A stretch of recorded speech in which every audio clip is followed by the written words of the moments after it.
We're back here on the Final Judgment. Tony Cutillo at Cutillo23. Powered by at Heat Ratio Sports. Give us a follow on Twitter. And today, the topic at hand is none other than the villain himself, Mr. Ben Simmons. Now, here's the thing about Ben.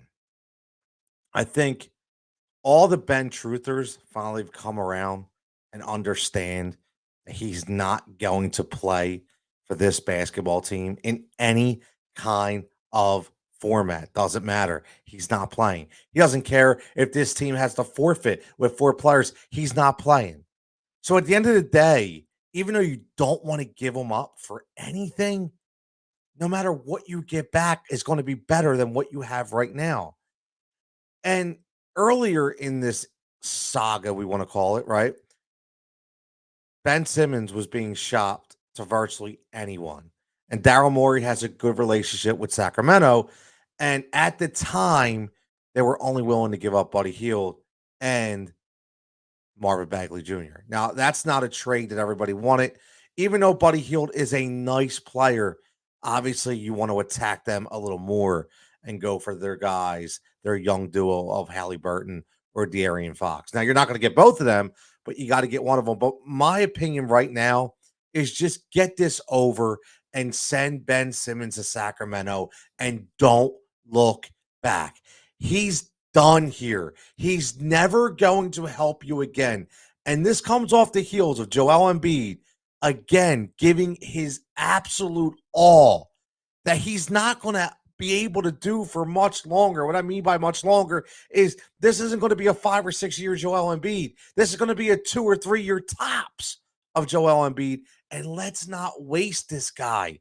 This guy is giving you everything he can right now, but it's impossible for him to keep this kind of pace up. You need another piece. You need another pace to be able to put guys like a Seth Curry and a Danny Green, guys back to where they belong with the minutes that they're accustomed to giving to make them more productive. Even though Seth had an unbelievable game, Seth Curry's still not going to give you 36 minutes every game, not going to give you 32 minutes every game. If you bump him down to 25, you'll be unbelievably consistent at his position. Danny Green will be a sniper when he only has to play 12 to 13 minutes, not a starting role at times. So you need to look at this at the entire landscape as whole. Okay. And you have to look at specific numbers. Right now, you know what Ben Simmons is giving you? He's giving you 0. A guy like Tyrese Haliburton is at least going to give you double-digit points and 6 to 7 rebounds or assists per game. A guy like De'Aaron Fox is going to bump it up even more and give you 20 plus points per game and 6 to 7 assists plus 3 or 4 rebounds and some really decent defense. Now, you're not going to get both of them. I understand.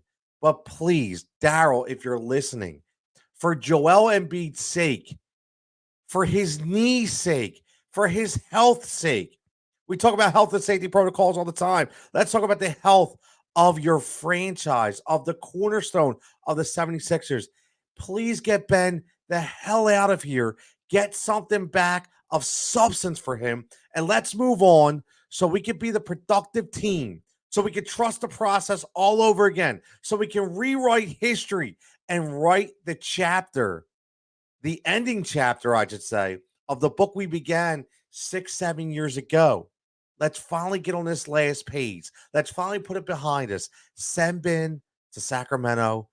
Get a good player back, specifically De'Aaron Fox, if you can swing it. And let's not look back. Let's look ahead and let's go battle for a championship.